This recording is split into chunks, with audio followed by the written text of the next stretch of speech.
जो पेनल्टीज़ हैं इसमें, ये ध्यान से सुनिएगा। देखिए, सारी अच्छी अच्छी बातें नहीं करने आए, थोड़ा सा यहाँ पे हम कान भी खींचने पड़ेंगे अब जो नहीं काम अच्छे से करता है। सो पेनल्टीज़ भी कुछ लगेंगे इसके ऊपर कि अगर काम ठीक से नहीं होता है तो उसके ऊपर मैं रिक्वेस्ट करूँगा, हमारे साथ श्री RVN श्रीनिवास सर हैं, डायरेक्टर UIDAI से, उनसे मैं रिक्वेस्ट करूँगा कि उसके बारे में आपको ब्रीफ करें। इनफैक्ट इसके बाद उनकी एक टीम भी है प्रॉपर जो आपको और जानकारी देंगे इसके बारे में। Sir please.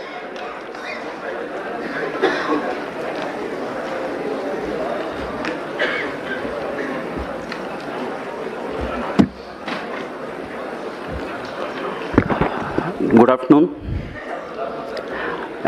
लंच के पहले ये बहुत टिपिकल समय है, जो नींद आती है, भूख लगती है, सुनने में कोई दिक्कत होती है, इसलिए हमने सोच पोच के पेनल्टीज की सेशन लगी हुई है अभी, क्योंकि जो भी नींद होते हैं ना वो उड़ जाती है एकदम। अभी तक रौटेला साहब और हमारा राकेश सिन्हा साहब बहुत अच्छी चीज़ बताया, और अभी मैं ये बोलना चाहता हूँ, there are two things I would like to flag. पहला क्या होता है कि ये डॉक्यूमेंट अपडेट प्रोजेक्ट में आप किसी प्रकार की स्टैंडर्ड सर्टिफिकेट मत लीजिए। Standard certificate is not accepted for document update project. ये डॉक्यूमेंट अपडेट प्रोजेक्ट हम इसीलिए कर रहे हैं कि जिसका पुरानी डॉक्यूमेंट्स हमारे पास नहीं है, अगर वहाँ भी हम स्टैंडर्ड सर्टिफिकेट अप्रूव करेंगे तो गलत बात है, उसका पर्यवसान बहुत कठिन होता है। तो इसीलिए कोई भी डॉक्यूमेंट अपडेट प्रोजेक्ट में आप स्टैंडर्ड सर्टिफिकेट मत लीजिए, पॉइंट नंबर 1।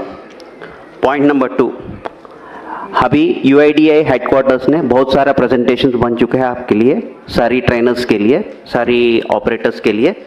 उसमें 8 प्रेजेंटेशंस है, उसमें 2 प्रेजेंटेशंस ऑलरेडी सिन्हा जी और रौटेला जी कवर कर लिया है।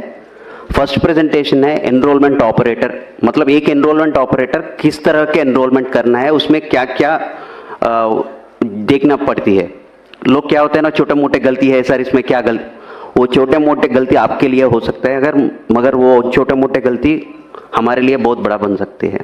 उसके ऊपर आप सब लोग कभी कभी बोलते हैं सर हमारा सस्पेंशन हो गया है, DOE 1 में हो गया है, DOE 2 में हो गया है, बायोमेट्रिक एरर में हो गया। आपको ये सब पता होना चाहिए आपका गलती कितना छोटा है और कितना बड़ा है, इसके ऊपर एक प्रेजेंटेशन है। सेकंड थिंग, कुछ लोग पूछ रहे हैं कि सर नाम में चेंज करने पर भी रिजेक्ट हो रहा है। अगर मेरा नाम श्रीनिवास है, मैं अजय कुमार बनना चाहता हूँ, ये गलत बात है। वो अजय कुमार बन के क्या कर रहा है आपको मालूम है? वो किसी दूसरे के आप प्रॉपर्टी को भी लेके जा रहे हैं। ये ऐसा स्थिति हुआ है ग्राउंड पे, इसीलिए आप जो भी नाम चेंज कर रहे हैं, मतलब श्रीनिवास से कोई दूसरा नाम से तीसरा नाम, ऐसा हो रहा है कि सोचो उस आदमी को सही डॉक्यूमेंट लेके आ रहे हैं कि नहीं आ रहे, वो सब सोच लो, उसका पर्यवसान बहुत कठिन होता है। दूसरा ये है कि इसीलिए हमने एक स्टैंडर्ड ऑपरेटिंग प्रोसीजर निकाला है। नाम कितने बार कर सकते हैं, डेट ऑफ बर्थ कितने बार कर सकते हैं, जेंडर कितने बार कर सकते हैं। अगर इसके पर भी किसी का डेट ऑफ बर्थ बार बार चेंज होता है क्या, मगर कोई आदमी आ रहा है, इसका मतलब क्या है, हम तो वो सोचना पड़ेगा ना। फ्रॉड भी हो सकता है, कभी हमने भी गलती कर लिया होगा ना, आंख बंद करके टकाटक मार लिया हो तो गलत हो गया होगा। देखो जो आदमी आ रहे हैं उनका गलती है या हमारा गलती है, ये भी देखो थोड़ा, उनका प्रॉब्लम क्या है वो एसेस करने के लिए कोशिश करिए। सेकेंड थिंग इज, इसके साथ हमारा QC में बहुत सारा रिजेक्शन होता है। आप ये समझते होगी जो हम डॉक्यूमेंट यहाँ से अपलोड करेंगे वहाँ कोई देखने वाला नहीं है, हमको क्या फ़र्क पड़ने वाला, वैसा कुछ नहीं होता है। आप यहाँ से जो भी कागज़ भेजते हैं नीचे पैकेट के साथ, वो सारी बैकग्राउंड में वेरिफिकेशन होता है।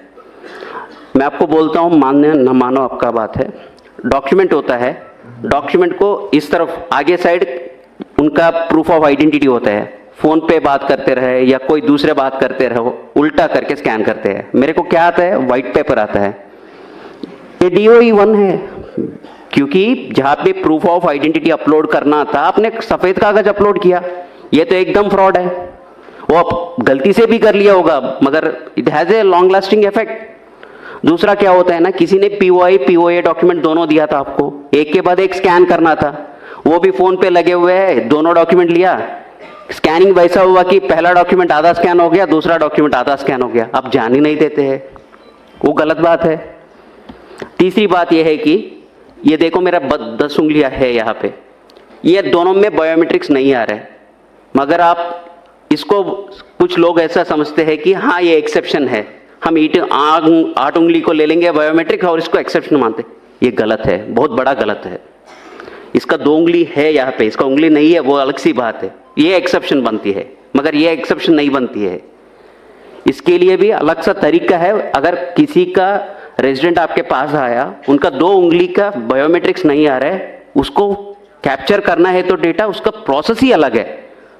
मगर क्या होता है ना, इसको एक्सेप्शन में डाल देते हैं। It is a fraud once again, क्योंकि वहां पे उंगली है, आप इसको एक्सेप्शन मान रहे हैं, कहां से एक्सेप्शन आ गया। ये है one more presentation on this particular aspect. इसके बाद क्या होता है, रौटेला साहब ने बताया था कि किसी ने वो आपको फोन पे बोलता है अभी आधा घंटा में आप नहीं करेंगे तो आपका दुकान बंद हो जाएगी, आपका क्लाइंट बंद हो जाएगी। ये सब क्या होता है, आपको मैसेजेस आता है ना क्रेडिट कार्ड्स वगैरह वगैरह में, आगे आधा घंटा में बिजली का बिल नहीं भरेगा तो आपका बिजली काट जाएगी। वो सब फॉल्स है ना, मालूम है ना आप लोग सबको। वैसा ही आपका सिस्टम को कोई एक्सेस कर रहे हैं तो आप एक्सेस क्यों कर रहे हैं, ये गलत बात है, ये भी नहीं करना चाहिए। इसके ऊपर टेक्निकल एस्पेक्ट्स, मतलब जो चीज आप करना है, जो चीज नहीं करना है, इंफॉर्मेशन सिक्योरिटी गाइडलाइंस क्या है, उसके ऊपर एक प्रेजेंटेशन है। इन एडिशन टू दैट, जो नीचे ग्राउंड पे लोग होता है ना, कभी कभी क्या होता है ना, आपको लगता है ये बहुत ट्रिवियल है, इंटरनेट केबल उस दिन ठीक से नहीं लगाया होगा, बोलते हैं आधार वाले ने आज सर्वर चालू नहीं किया, मेरे को सिस्टम नहीं ऑनलाइन हो रहा है। वैसा भी स्थिति है ग्राउंड पे। छोटे मोटे चीज होता है, कभी कभी आपका सिस्टम को रीस्टार्ट करना पड़ता है, एक सर्विस को रीस्टार्ट करना पड़ता है, वो कुछ भी नहीं करते, बोलते हैं आज आधार का सर्वर काम नहीं कर रहे, वो गलत बात है। ये छोटे मोटे, बहुत छोटे मोटे चीज है जो हम मोबाइल सब लोग यूज करते हैं, अगर कुछ हैंग हो गया तो रीस्टार्ट करेंगे तो काम करते हैं। वैसा कुछ चीजें हैं जहां पे आपको ध्यान दे के जो आपको 5-10 मिनट में प्रॉब्लम सॉल्व कर सकते हैं। मगर क्या होता है ना, लोग सोचते हैं कि ये गलत हो गया कुछ, आज सिस्टम नहीं चल रहा है, ये भी गलत है। इसके ऊपर एक प्रेजेंटेशन है, टेक्निकल एस्पेक्ट्स, मतलब आपकी क्लाइंट को कैसा देखना है, उसमें छोटा मोटा प्रॉब्लम्स आ गया तो कैसा करना है। तीसरा प्रेजेंटेशन ये है कि आपको हर दिन जीपीएस आपको सिंक करना होता है, मगर क्या होता है ना, कभी कभी जल्दीबाजी में आप जीपीएस कनेक्ट करने के टाइम पे उसका जो समय देना है 30 सेकंड या 15 सेकंड का टाइम देना है, आप नहीं देते हैं। आपका लैटिट्यूड लॉन्गिट्यूड आता है 00 लैटिट्यूड लॉन्गिट्यूड कहाँ पे है, इक्वेटर पे है, वो इंडिया में है क्या। जो उस दिन आपने मान लो 300 पैकेट्स कर लिया, 200 पैकेट्स कर लिया, सब खराब हो गया, क्योंकि ये इंडिया में नहीं हुआ है। हमको ये मानता है कि हमारा इंडिया का लैटिट्यूड लॉन्गिट्यूड आएगा तो हम प्रोसेस करेंगे, मगर आप 00 लैटिट्यूड लॉन्गिट्यूड ले ले या कोई दूसरे जगह का लैटिट्यूड लॉन्गिट्यूड, ये सब क्या होता है ना, जल्दबाजी में होता है। ऐसा काम बंद करिए। थोड़ा सा 2-3 मिनट का आप टाइम दे दिया तो, सब लोग ऐसा नहीं कर रहे, 1% 2% ही लोग करते हैं वैसा, वो भी जानबूझ के नहीं करते हैं। जहाँ पे टेक्निकल एस्पेक्ट्स पे ध्यान देना है वो नहीं देगा तो ये सब छोटा मोटा एरर्स होता है। ये आपके लिए भी कष्ट है, जो आपके पास काम करने के लिए आया था उसका भी कष्ट है। ये बोलेगा अगर इसके शॉप में जाएंगे तो कभी भी मेरा आधार नहीं आता है, ये भी फैला जाता है, तो आपके पास कोई भी नहीं आता है। देखो छोटा सा चीज कितना महंगाई पड़ जाएगी। Now coming back to our original presentation, मैंने इतना सारा बोल दिया, मैंने DOE1 एरर, नाम क्यों नहीं चेंज करना है, जेंडर क्यों नहीं चेंज करना है। कभी कभी क्या होता है ना, आपको मालूम है उसने गलत डॉक्यूमेंट लाया हुआ है, वो बोलता है जबरदस्ती करता है आपके ऊपर, ये डॉक्यूमेंट अपलोड करो, आप करते हैं, मगर अगर वो आदमी सही नहीं है तो उसका क्या होता है, उसका रिपरकशन ज्यादा होता है, आपको देखना पड़ेगा, इसको देख कैसे होगा। उस स्थिति में क्या क्या कंप्लेन, अगर जानबूझ के किया या आपने जबरदस्ती में किया, अगर कहीं वैसा गलती काम हो गया तो व्हाट इज द रिपरकशंस, मतलब आपके ऊपर क्या क्या पड़ सकता है। ये डराने के बात नहीं है, आपको ये सब मालूम होना चाहिए। शायद अभी तक आपको किसी ने बताया नहीं होगा, इसलिए हम बता रहे हैं। हमारा ये उद्देश्य है कि आप सबको ट्रेनिंग होना चाहिए, ये ट्रेनिंग के पार्ट है, या किसी को डराने का या घबराने का बात नहीं है, वैसा मत सोचिए। अगर आप आधार सिस्टम में काम कर रहे हैं, 3 acts are applicable. First is Aadhaar act, second is IPC Indian penal code, third is information technology act. ये तीनों एक्ट के ऊपर एफआईआर डाल सकते हैं अगर गलती बहुत बड़ा है तो। ये किस तरह का गलती हो सकते हैं? पहला वाले अनऑथराइज्ड ऑपरेटर, अगर किसी सेंटर पे, आधार सेंटर पे आपका बॉस बाहर जाते हुए आपको गम्मी फिंगर देके जाते हैं, वो यूज करते पकड़े गए तो section 36 and 42 of Aadhaar act, section 66 of IT act, section 419, 420, 468, 471 आईपीसीआर चालू हो सकता है। ये इसके कुल मिला के 14 साल हो सकता है। तो ये ऐसा कभी सोचना मत, मतलब अगर किसी ने भी आपको बोलेगा अरे यार मैं भाई 1 घंटा के लिए बाहर रहा हूँ, ये गम्मी फिंगर ले लो, काम करो, मना कर लो, बिल्कुल मना कर लो। वैसा काम बिल्कुल ही नहीं करना है, सोचना भी नहीं है। आपको कभी कभी क्या होता है ना, आपको सीएससी सेंटर होता है कई सेंटर पे, उस दिन घर में कुछ शादी है, कुछ काम है, क्या करते हैं, हाँ यार सिस्टम लेके घर में करेंगे, क्या फर्क पड़ेगा। हमको सब पता चलता है आपका सिस्टम कहाँ होना है। आप सुबह सुबह जीपीएस सिंक करते हैं ना, तब मेरे को पता चलता है आपका सिस्टम कहाँ पे है। वो सिस्टम से मैं सोचता हूँ ये यहाँ पे है या कहीं दूसरा जगह काम कर रहे हैं। मतलब जहाँ पे आप काम करना चाहिए वही काम करना है। अगर सिस्टम लेके घर में करो या राजस्थान ऑपरेटर जाके दिल्ली में काम करो, दिल्ली वाले जाके जम्मू कश्मीर का काम करो, वैसा नहीं करना चाहिए। अगर उस तरह का काम करेगा तो फिर से उसके ऊपर ये सारी सेक्शंस चालू हो सकता है। ये सब मत करना है। Next one is ECMP client operator compromised. ये देखो अभी बोल रहा हूं मैं, आप किसी को आपका रिमोट डेस्क दे दिया, आपने आपका सिस्टम को कॉपी कर लिया, इसमें आपको कोई दोष नहीं है, गलती नहीं है, मगर क्या हो गया, आप उसका पार्टी बन गया। आप वो सिस्टम का, आपका सिस्टम्स डिटेल्स लेके कहीं दूसरे जगह सिस्टम चल रहा है, उसको जवाब कौन देने पड़ेगा? आप लोगों को ही देना पड़ेगा। किसने बोला आपको देने को? आपने उस समय क्यों नहीं सोचा था ये सिस्टम देना है, ये सही आदमी है, गलत आदमी है, कौन है, सोचना पड़ेगा ना उस वक्त। वो भी नहीं करेगा तो भी उसके ऊपर भी इतना सारा सेक्शंस लागू हो जाएगा। अगर आपके पास बहुत लोग आते हैं, किसी ने, मैं आपके पास आया था, मैं अपना पीओए डॉक्यूमेंट्स आपको दिया था, आपने मेरा आधार पैकेट बनवाया था। अगर आप उस समय एक एक्स्ट्रा जेरोक्स कॉपी निकला या किसी को आपकी पास जो भी रेजिडेंट्स आ रहे हैं उसका आइडेंटिटी इंफॉर्मेशन किसी दूसरे के साथ शेयर कर लिया, वो बहुत बड़ा गलत है। वैसा मत करिए। Section 37 of Aadhaar act is applicable in such case. मतलब आपके पास कोई भी आ रहा है आदमी, उनका जो भी डिटेल्स है, वो पर्सनल डिटेल्स है या एड्रेस डिटेल है, जो कुछ भी है वो किसी के साथ नहीं शेयर करना है किसी भी स्थिति में। वो आरओ पूछेगा, आरओ को बोलना पड़ेगा। इसके मतलब नहीं है आरओ को नहीं बोलेंगे, नहीं, जब इंक्वायरी आएगा आरओ को बोलना ही पड़ेगा। मतलब आपस में किसी दूसरे के साथ वो किसी का डिटेल्स नहीं शेयर करना है।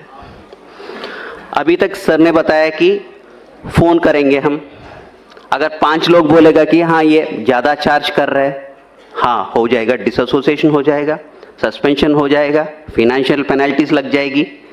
ये सब क्यों करना है?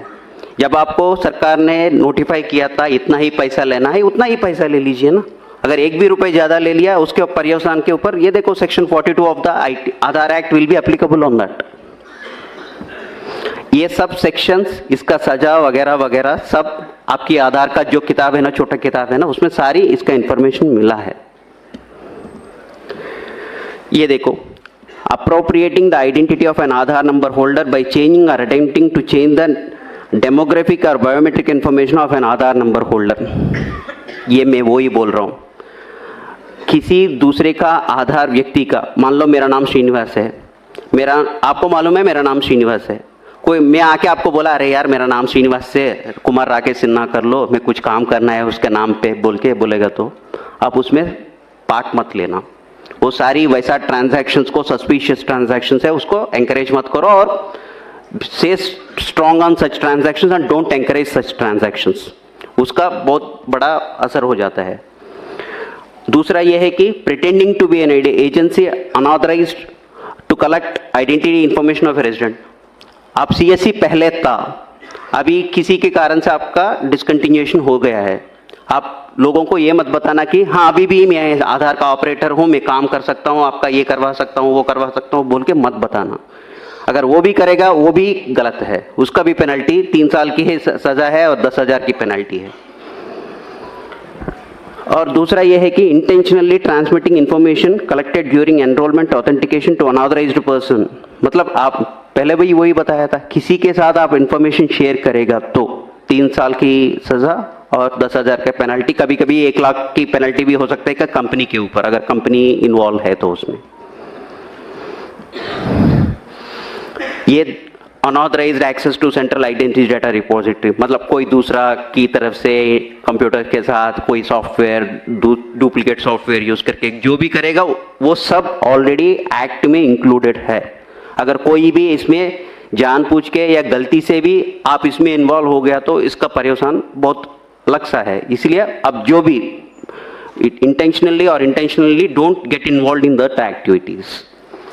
अगर जो भी टैंपरिंग ऑफ डेटा करना चाहते हैं, मतलब डेट ऑफ बर्थ मेरा है 2005, मैं आपको बोलता हूँ 2010 करवा लो भाई, अगर वो कुछ प्रोसेस में कुछ करना शुरू कर लिया वो भी बड़ा imprisonment up to 10 years in such cases, वो वैसा मत करिए।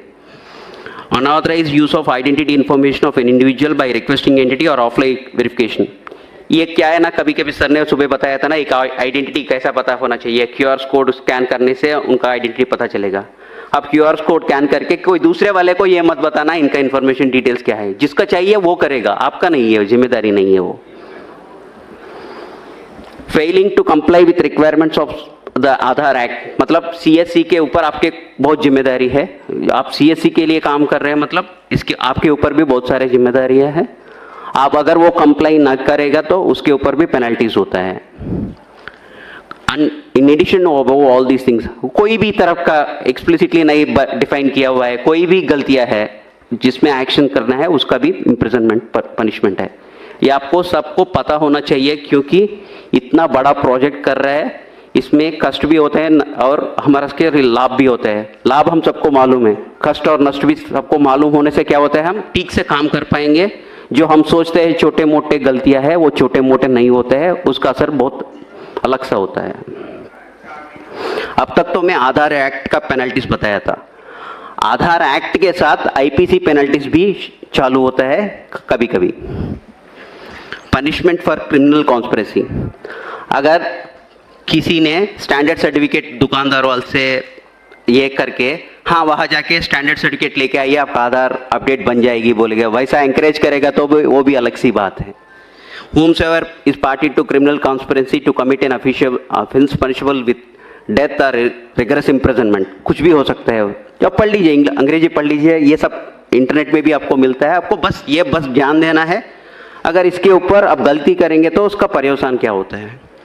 Section 419 punishment for cheating by personation, अगर आप किसी का नाम लेके जाके आधार में अपना डिटेल्स अपडेट करके, मैं वही बोल रहा हूँ ना, मैं श्रीनिवास हूँ, राकेश कुमार सिन्हा बनना चाहता हूँ, वो चीटिंग है। अगर वो भी आप भी जानबूझ के या बिना जानबूझ के भी आप उसमें शामिल हो गया, उसका पर्यवसान सीरियस होता है। 420 ये सबको मालूम है, 420 का केस क्या होता है, गलती जो भी किस तरफ की भी गलती करेगा तो वो 420 में आता है। 467 फोर्जरी ऑफ वैल्यूएबल सिक्योरिटी, मतलब आप फोर्जरी करो या डॉक्यूमेंट को, कुछ लोग क्या कर रहे हैं कि जब आशीष हमारा QC मैनेजर वो यहाँ पे है, लंच के बाद वो एक QC के ऊपर कौन सी एरर्स होती है वो सब बताते हैं। वो आपके पास बर्थ सर्टिफिकेट लगे एक आदमी आता है, मगर बर्थ सर्टिफिकेट में डेट ऑफ बर्थ में व्हाइटनर लगा के डेट ऑफ बर्थ चेंज किया है, मतलब डॉक्यूमेंट इज टैम्पर्ड।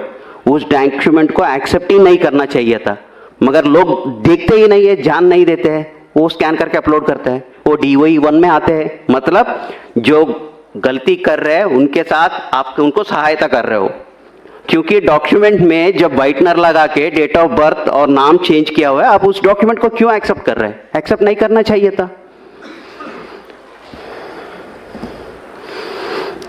ये भी 468 वही है, forgery, the intention of the forgery is for cheating, उसके लिए पनिशमेंट है। 471 यूजिंग ए जेन्युइन फोर्ज्ड डॉक्यूमेंट और इलेक्ट्रॉनिक रिकॉर्ड, मतलब आपको ये मालूम है ये जेन्युइन रिकॉर्ड नहीं है, फिर भी आप यूज कर रहे हैं इसको आधार जनरेट करने के लिए। सर ने बताया था ना सुबह 11% आपका रिजेक्शन हो रहा है, मतलब आप 10 लाख ट्रांजैक्शंस कर रहे हैं, उसमें 1,10,000 ट्रांजैक्शंस आर गेटिंग रिजेक्टेड, उसमें 9% of the documents are rejected for want of the proper documents, list of applicable documents. आप लिस्ट ऑफ एप्लीकेबल डॉक्यूमेंट्स से नहीं करते हो, कोई दूसरा डॉक्यूमेंट लेके करते हो, that is a serious offence. In addition to that, जो मैंने बोला था ना, वो white paper scanning, dual scanning of 2 papers एक साथ, जो टैम्पर्ड डॉक्यूमेंट, कभी कभी नाम में गैजेट नोटिफिकेशन भी एडिटिंग कर रहे हैं एडोब फोटोशॉप के साथ। अगर कोई भी आपके पास गैजेट नोटिफिकेशन लेके आ रहे हैं, आप देख लो वो सही है कि नहीं है, क्योंकि लोग उसके भी फोटोशॉपिंग करके आ रहे हैं। थोड़ा ध्यान से रहिए, वो बहुत बड़ा ये पंगा हो जाएगा। आप जो भी डॉक्यूमेंट, कोई भी प्रकार के डॉक्यूमेंट लेके आपके पास आ रहे हैं, specially name change, date of birth change, gender change का कोई भी आ रहा है, अगर वो कोई भी डॉक्यूमेंट लेके आ रहे हैं और उनका एक्सेप्शन हैंडलिंग प्रोसेस में आ रहे हैं, मतलब उनका इंटेंशन सही नहीं होगा। कभी कभी आप देख लीजिए उनका डॉक्यूमेंट सही है कि नहीं है। अगर आप संतुष्ट नहीं है तो आप सीधा सीधा बोल दीजिए कि सर ये डॉक्यूमेंट से मेरे दुकान में नहीं होगा, मेरे सेंटर में इसका अपडेट नहीं चलेगा। सीधा बताइए, कोई गलती नहीं है उसमें। मगर आप जहाँ आप फील होते हैं कि ये डॉक्यूमेंट करने से मेरे को कोई अच्छा नहीं लग रहा है, मेरे को कुछ डाउटफुल लग रहा है, सस्पिशियस लग रहा है, आप उससे दूर रहिए ना, उसमें इन्वॉल्व ही मत हो जाइए उसमें। नाउ, हमने अभी तक आधार एक्ट का कानून का सेक्शन सुन लिया, आईपीसी का सेक्शन सुन लिया, अभी है आईटी एक्ट। ये तीनों एक्ट एक ही साथ लागू होता है। अगर किसी ने गलती किसी प्रकार की भी कर लिया तो तीनों एक्ट एक ही साथ लागू हो सकता है। Section 65, tampering with computer source document, मतलब वही है, कंप्यूटर में स्कैन करके अपलोड कर रहे हैं, वही है। सेक्शन 66, कंप्यूटर रिलेटेड ऑफेंसेस, ये वही है। कंप्यूटर के साथ अगर किसी ने डुप्लीकेट सॉफ्टवेयर बनाया, उसके ऊपर काम कर रहे हैं, वो भी एक सेक्शन है। Punishment for sending offensive messages through communication service, आप कभी कभी देख लिया होगा व्हाट्सएप ग्रुप्स में या यूट्यूब वीडियोस में देखा होगा, आप मेरे को 500 रुपये दे दो और मैं आपका DO भी अपडेट करवा लेता हूँ, मैं आपका आधार कार्ड PVC कार्ड बनवा के दे देता हूँ। बहुत सारे वेबसाइट चलते रहते हैं, उसमें आप प्रमोट मत करिए। आप उस वैसा मैसेज कुछ भी आया आप RO को रिपोर्ट करिए, ये आपकी जिम्मेदारी है। वैसा कोई फेक वाला वेबसाइट या SMS या व्हाट्सएप टेक्स्ट मैसेज चक्कर मार रहे तो आपको जिम्मेदारी है RO को इन्फॉर्म करने के, क्योंकि वो इन्वेस्टिगेट करके उसके जो भी एक्शन लेना है वो करेगा। जब तक आप नहीं बताएगा तो, क्योंकि हमको भी सारी चीज़ें नहीं मालूम पड़ता है, आपका जिम्मेदारी भी है, हमको बताना है ऐसा काम चल रहा है सर, इसको थोड़ा देख लीजिए सर, ये डाउटफुल केस है। This is one more section. Another section is 66B, punishment for dishonestly receiving stolen computer और कम्युनिकेशन डिवाइस। अगर किसी ने आपको बोला है कि आधार किट, आपको मालूम है आधार किट जिम में मिलता है, अगर किसी ने आधार किट कहीं दूसरे जगह से लेके आपको बोल रहे कि ये 1 लाख का किट है, मैं आपको 10,000 में दूंगा, लेके काम कर लो, मत करो वैसा, वो भी इसमें पड़ सकता है। Section 66C, punishment for identity theft. मैं वही बोल रहा हूँ ना, श्रीनिवास बन गया अजय कुमार, वो तो अलग सी आइडेंटिटी थेफ्ट की बात है। वो मेरा आइडेंटिटी बदल रहा हूँ, किसी का आइडेंटिटी लेके किसी को दूसरे को दे रहा हूँ, कोई डेथ पर्सन का आइडेंटिटी लेके कोई दूसरे को दे रहा हूँ, ये सब थोड़ा देखना पड़ेगा। Punishment for cheating by impersonation using computer source, बस वही है, कोई कंप्यूटर का डॉक्यूमेंट लेके, कंप्यूटर के हिस्सा लेके हमने किसी का आइडेंटिटी चेंज करने का, बदलाव करने का कोशिश किया तो that is a very punishable, seriously punishable offence. बस इतना ही है। अब लंच के बाद I would like to introduce my team. Miss Kirti is there. She is the master trainer. She will be taking care of all the enrollment operations and the standard operating procedures and the exception handling processes after lunch. She will be handling it.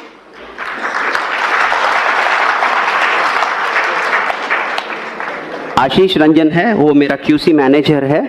वो आपको DOE error क्या होता है, किस प्रकार की error होता है, आपने कौन सी गलतियां कर रहे हैं, मैं सब लोग नहीं कर रहे होंगे, 1-2 आदमी कर रहे होंगे, मगर गलतियां किस तरह का होता है, DOE एरर क्यों आता है, पहले बायोमेट्रिक एरर क्यों आता है, ये सब आपको एग्जाम्पल के साथ वो एक्सप्लेन करेगा, आशीष रंजन एक्सप्लेन करेगा।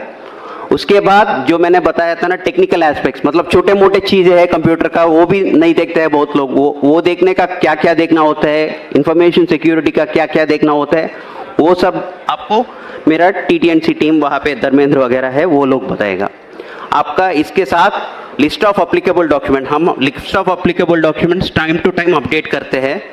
इसको आप देखना पड़ेगा, इसके ऊपर आप नज़र रखना पड़ेगा। जो इस लिस्ट ऑफ एप्लीकेबल डॉक्यूमेंट्स है उसी को एक्सेप्ट करना है, कोई दूसरा डॉक्यूमेंट एक्सेप्ट नहीं करना है। मैं फिर से बोल रहा हूँ, डॉक्यूमेंट अपडेट प्रोजेक्ट में स्टैंडर्ड सर्टिफिकेट यूज मना है। सेकेंड थिंग, जो भी अपना नाम चेंज करने के लिए आता है, मतलब श्रीनिवास है, मेरा नाम श्रीनिवास कुमार करना है, कुमार ऐड करना है, लोग क्या करते हैं, लेके स्टैंडर्ड सर्टिफिकेट लेके आते हैं अपना नाम चेंज करने के, वो वाला डॉक्यूमेंट नहीं चलेगा। Standard certificate is not accepted for even minor correction in your name. आपका कोई डॉक्यूमेंट, आपका नाम सरकारी वाला जो भी डॉक्यूमेंट है वही लेके आना है। अगर आप स्टैंडर्ड सर्टिफिकेट से सारी चलेगा वो सोचेगा तो नहीं चलेगा। लंच के बाद जो भी क्वेश्चन एंड आंसर है लास्ट सेशन में वो सब है, वो सब आंसर करेगा। Thank you.